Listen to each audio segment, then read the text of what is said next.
Hello, y'all, and welcome back. I am still Dan Nietzsche, again, not representing the views, thought, or ideas of the historical Friedrich Wilhelm Nietzsche, but embodying and promoting a very broadly Nietzschean philosophy in modern terms.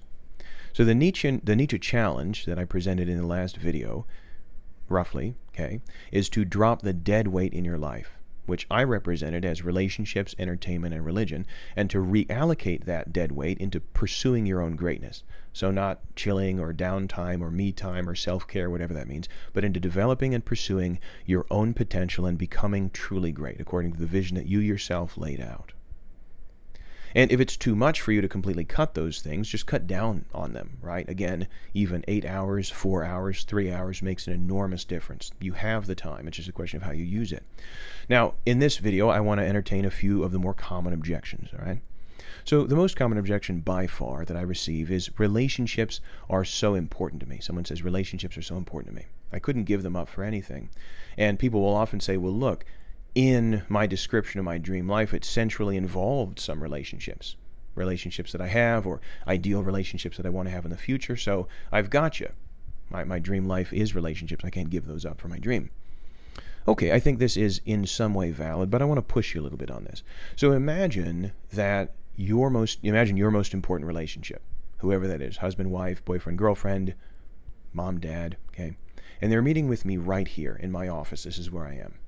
Dan Nietzsche's office, and I'm sitting there and I say, hello, I'm Dan Nietzsche, I'm so-and-so's professor, it's a pleasure to meet you. And in this meeting, I tell them, your most important relationship, that you, my student, have been given a once-in-a-lifetime job opportunity. I say this person has been offered a job, they haven't accepted it, but they've been offered a job that fits their gifts and abilities perfectly. It is going to make them happy, satisfied, and fulfilled. It's going to change the world in a positive way. And not to be crude about it, but it's going to make an obscene amount of money, a huge amount of money. They have this opportunity. But I say, this job, like all such jobs, is very demanding. It's going to take them away from you. You're not going to be able to see them nearly as much as you do. You're not going to be able to hang out nearly as much as you do. But I say, they'll be able to buy you a new house. They'll be able to take you to Paris. All the stress and strain from not having enough money, which, by the way, places a lot of pressure on relationships, is going to disappear from your life like a bad dream when you wake up. But, I say to them, your most important relationship, this person, my student, loves you. And they care a lot about what you think. And if you choose, if you want them to, they will turn down this job opportunity. All you need to do is in this meeting tell me that you want me to tell them that, and I will very discreetly pass that decision on to them, and they will turn down this job opportunity if you want.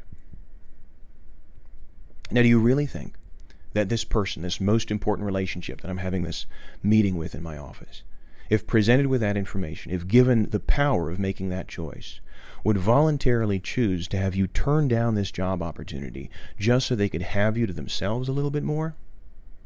I don't think so. I don't think so, because I think we're talking about a good person. I think whoever this is a good person, and good people want good things for the people in their lives. They want specifically for them to be great.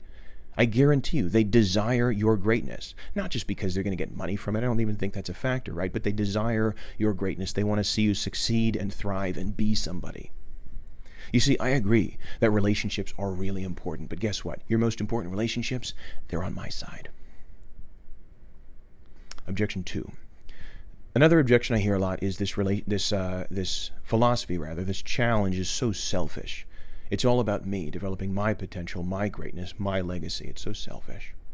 I don't want to be selfish, you say. I'd rather live the good life.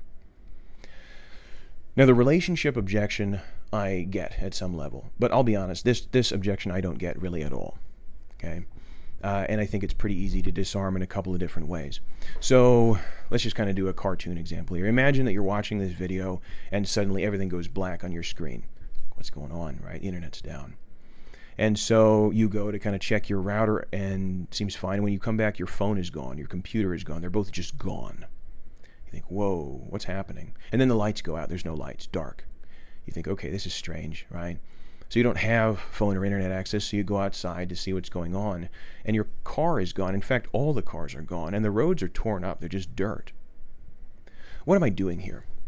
I'm giving a very quick, lazy, cartoon, unimaginative description of a world without the creations and inventions of men and women of genius who sacrificed, who in effect accepted the Nietzsche challenge and said no to the easy life, said no to just taking it easy, and pushed themselves to create and invent something that would benefit them and all people living at the same time as them and every subsequent member of humanity.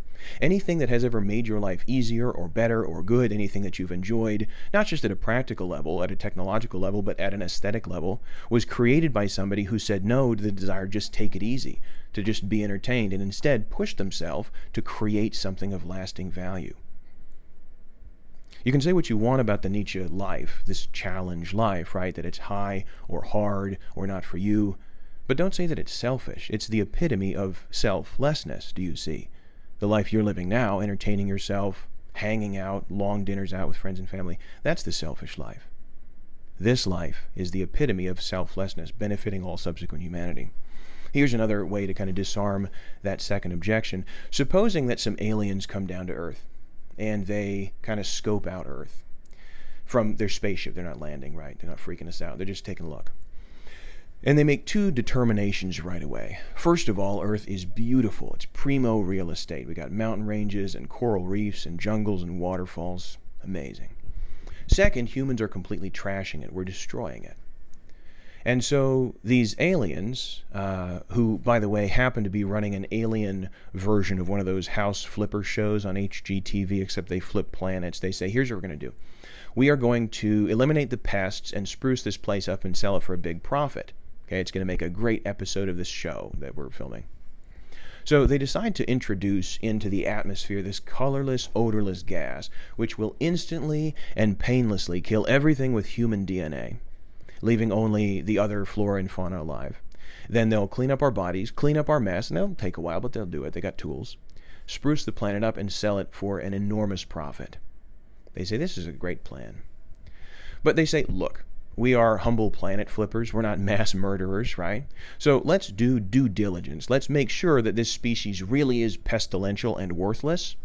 And this will make a nice 5-minute segment of this particular episode. So what they do, they say, here's what we'll do. They beam up into their spaceship one human, you, beam you up into their spaceship. And you're standing there in front of all of them.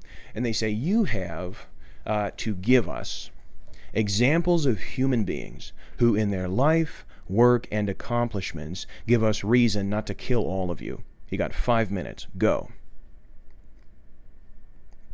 So who do you say? Well, with all due respect, but low-key not a lot of respect, you don't say you. You don't say people you know. You don't even say like a souped-up version of yourself who runs triathlons and drives an M3. No, you say great human beings. Mozart and Da Vinci, Martin Luther King Jr., Van Gogh, Harriet Tubman. What do these people have in common? Well, first, we all remember their names, but they all lived lives that were difficult. They strove and they sacrificed and they said no to short-term pleasure. And they left a legacy. Nietzsche says, give me one human being that makes me proud to be human. Not proud to be from this or that country or race or religion, but just proud to be a human being. All races are equal, equally pathetic. They live and they feed and they breed and they die and we forget them. Nietzsche says, give me one great person and I'll be satisfied. This dead weight is holding you back, but it doesn't have to. You can drop it, you can accept the Nietzsche challenge, and you can take steps to become great. It consists in choices that you can make today and make now that will make all the difference in your life and in the lives of the people that you know. Drop the dead weight, become great. That's the Nietzsche challenge. Thanks.